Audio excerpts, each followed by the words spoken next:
positive thinking won't let you do anything. I get so annoyed when I hear some people enthusiastically stand up and say, man, with positive thinking you can just do anything. Just believe it, and man, think about it positive enough, you can do it.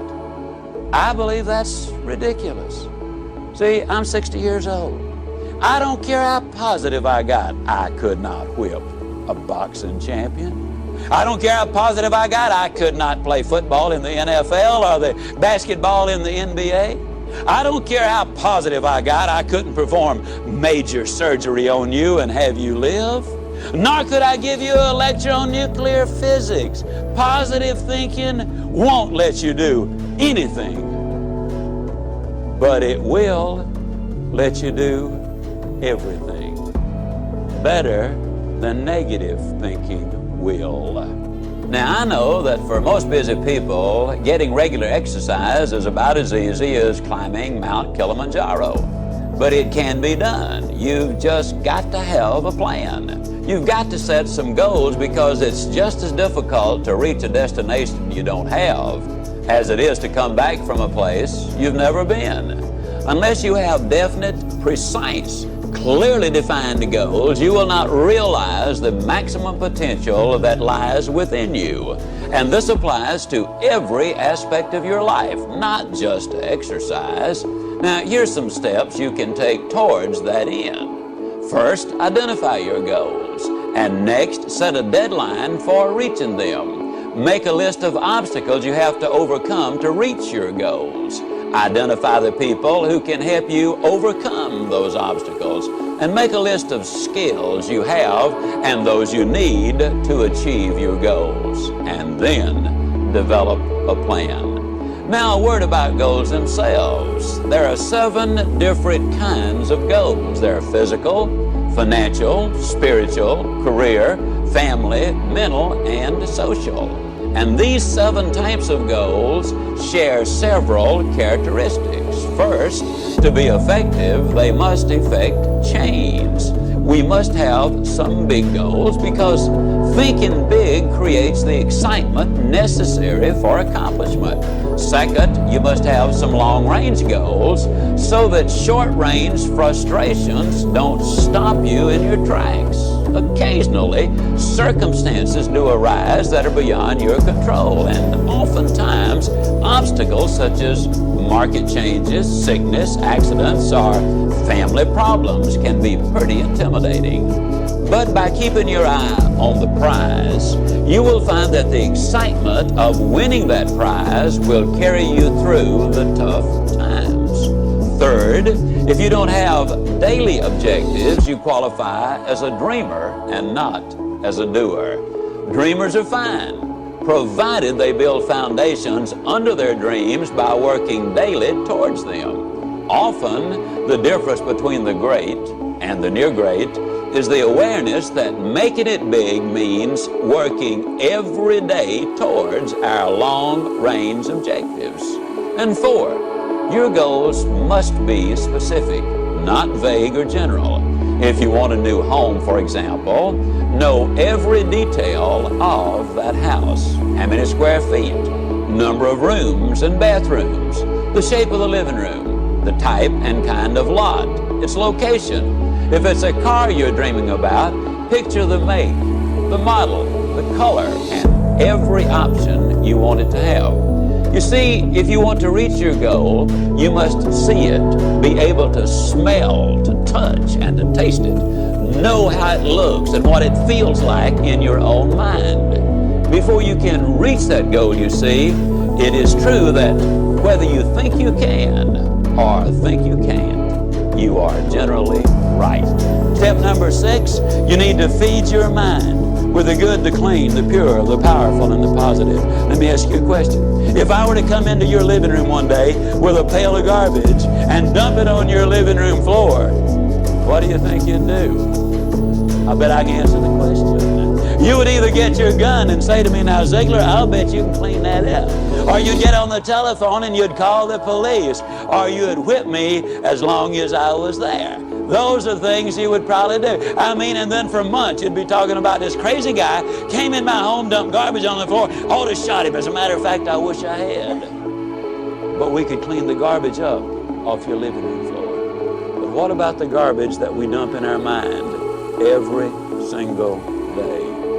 Einstein said that it takes 11 correct inputs to overcome one incorrect input. And a lot of the things which go in our minds and in our children's minds is not a thing in the world but pure garbage. I would ask you to do this. Evaluate what you read and what you view. Evaluate it in this light. Will this really help me to accomplish my objectives in life? Or is this going to be a deterrent to me accomplishing my objectives in life? Remember, you're what you are and where you are because of what's going into your mind. And you can change what you are, you can change where you are by changing what goes into your mind. Now, as you probably suspect, I'm an absolute enthusiast about the cassette recorder. I believe it's the most fascinating educational tool that we have in our country. I was a visiting scholar for the University of Southern California for 2 years. One of the things they discovered was that if you live in a metropolitan area and drive 12,000 miles a year, that in 3 years' time you can acquire the equivalent of 2 years of college education. You can learn virtually anything you want to know about finances, foreign languages, the Bible, how to set goals, how to close sales, how to plan your life. You can learn so many things while you're there in your car. Feed your mind. Second thing I would encourage you to do is start reading something good every day. Did you know if you read 20 minutes a day and you're an average reader, that at the end of the year you will have read 20 200-page books, and that the average American only reads one good book a year? Think of what an advantage that will give you over the competition in whatever field you're in. Now, who does these things?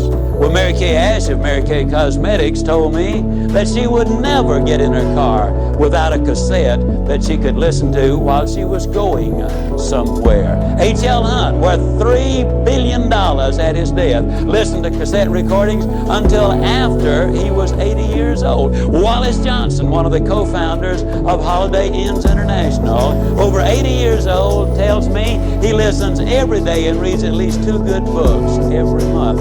Alan Bean, one of the astronauts who walked on the moon, told me that the astronauts on their way to the moon and back, and please understand, these people have the best self-images, the most clearly defined goals, the most positive mental attitude. They're the most confident, competent people as a group maybe that our country has. But these people were listening to motivational recordings on their way to the moon and back. What a delight it is for me to be able to say that some of the recordings they were listening to were fantastic. You need to feed your mind. Now, a lot of times people say, yeah, you know, when I'm down in the dumps just a little bit, I really enjoy listening because it gives me a lift. Well, I'm glad to hear that, but let me give you the most surprising news maybe you've ever heard. It's good to listen when you're down. But folks, the ideal time to listen is when you're sky high. Let me tell you why. When you're down, sometimes you grab at straws. Decisions right now. As you listen, you will make those decisions. But as you listen over and over, the decision changes to commitment. And once you've made the commitment, then you will seek the training which will make the difference, because that means behavior changes. And when you change behavior, then you start developing winning habits. And that's what this is really all about. Step number 7, if you want to build a winning attitude, you need to take time, and this is probably going to surprise you based on what you've heard me say so far, but you need to take time to be quiet. You know, the average American sleeps 30 minutes too late every day.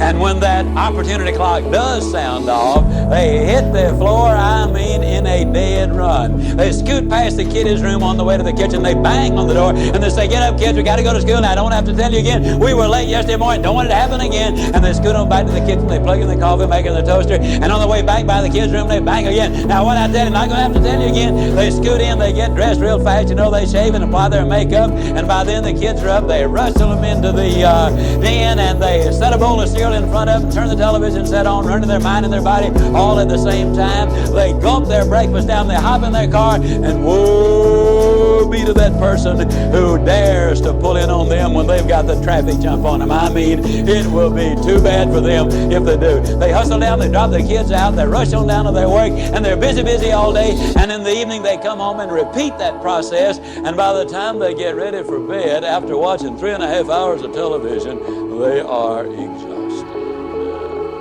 You know what we need to do, folks? We need to take time to be quiet. You need to do it at least 4 or 5 times a week. A lot of people say, "Well, that guy keeps talking about time for this and time for that. I don't have time for all of these things." Let me tell you how you can create an extra 3 hours every day of your life, guaranteed. Get your TV guide out on Sunday afternoon and look at the shows that you really want to see that week. Over 70% of all of the time spent watching television, you're watching things you have no interest in watching. Let me encourage you to do this. Take a slow, lazy, drifting, absolutely meaningless walk. Just almost go to sleep on the walk. Not an exercise walk, you need to do those too, but a very quiet walk. Pick out a place in your home where you can be absolutely quiet on occasion. If you have to get up 30 minutes earlier, that's wonderful. I don't know why, but I seem to wake up earlier in the winter months than I do in the summer months. And when I get up, it's pitch dark. I have a nice little office. I go in there and I turn on the gas log. And I sit there. And every time I do that, without exception, I have the most exciting day of my life. I simply run through my mind the things I'm going to be doing. As you plan the day, as you think of all of the things we've got to be excited about, it really does renew your energy and it gets you excited about the day. Now let me tell you something. This is going to be one of the toughest things you'll ever do. When you sit down saying, "Well, I'm going to sit perfectly quiet for 20 or even 30 minutes, you will think of 2,868 reasons or things that you've got to do. You try to decide, do I raise the window or lower it? Do I turn the heat up or down? Do I cut the air conditioner off or do I turn it more full blast? Do I really need to go to the bathroom? Am I going to get me a cup of coffee? What is that noise against the outside? Maybe I better check up on that." Resist the temptation. Spend a few minutes in quiet, reflective thought. It does make a difference. Take time to be quiet.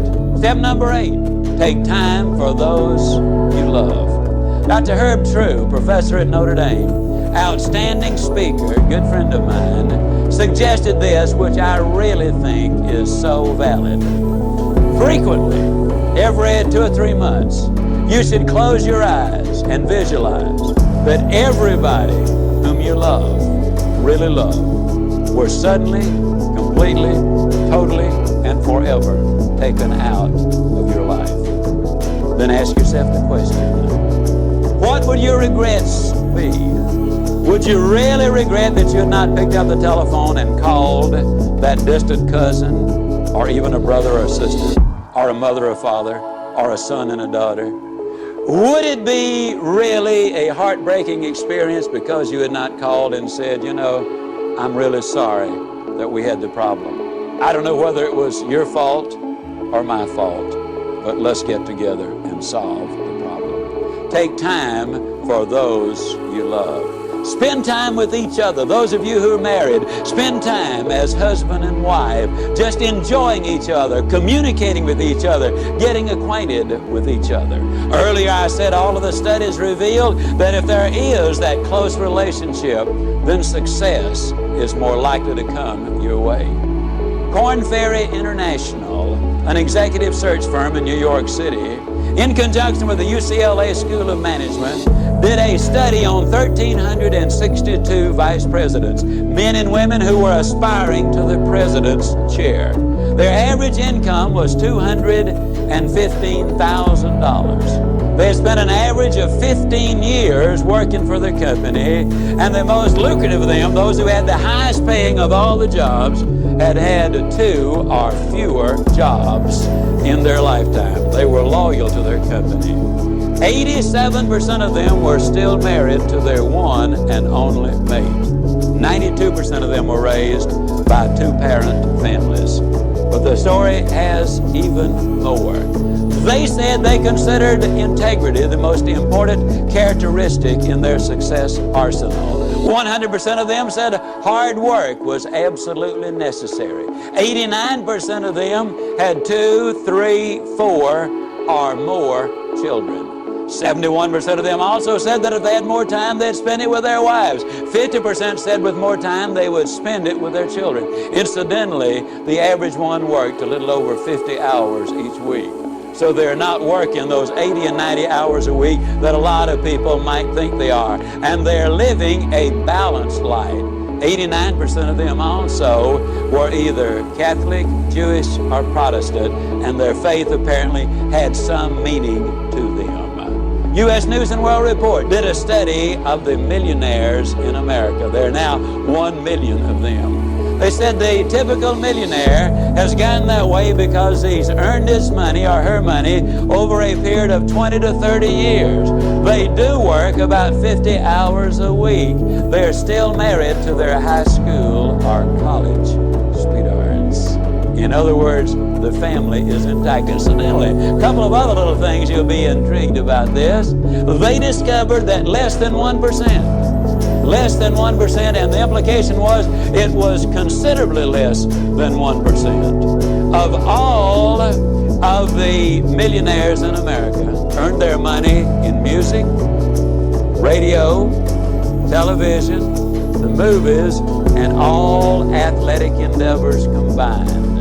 Considerably less than 1%. Intriguing, isn't it? Also, they discovered there are far more salespeople who are millionaires than doctors. And me being a salesman, I kind of related to that one. I thought it was neat. Now, what does all of these studies really say? These studies say that if we can build that relationship with those we love.